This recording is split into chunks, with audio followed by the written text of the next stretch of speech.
বাড়িতে সকালবেলা থেকে উঠেই দেখছি কি আমার বাড়িতে গেস্ট এসেছে দুজন।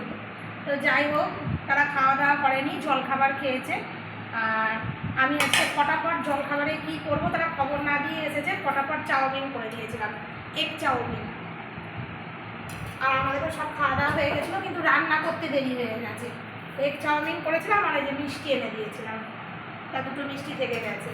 আর রান্না করেছি হচ্ছে এই যে প্রতিদিনের মতন ভাত তো এখানে রয়েছে, আর পাট শাক ভাজা, সজনে ডাঁটা, মিষ্টি কুমড়ো, বড়ি, পটল, একটু গাজর সব দিয়ে তরকারি করেছি, একটা মিক্স সবজি করেছি। আর এখানে করেছি মাছের ডিম আর কাটা মাছ দিয়ে আলু দিয়ে ঝোল। আজকে এই রান্না করেছি কারণ বাড়িতে গেস্ট এসেছে, তার সঙ্গে তো একটু কথা বলতেই হয়। ছেলে গেছে পরীক্ষা দিতে, বাড়িতে ছিলাম আমি একা, ওর বাবা একটু কথা বলে চলে গেল, তা আমি একটু কথা বলে রান্নায় ঢুকলাম। রান্নায় ঢুকে তাড়াতাড়ি রান্না করেছি, ফটাফট যেটুকু হয়েছে সেটুকুই করে নিলাম। আজকে ছেলে নেই, একা একা টেবিলটা কেমন ফাঁকা ফাঁকা লাগছে। আজকে ওর বাবা আর আমি।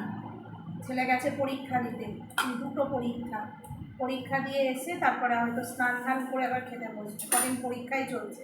এই যে ওর বাবার হাতটা বেঁধে নিলাম, ওর বাবা খাক, তারপর আমিও নিয়ে নেবো।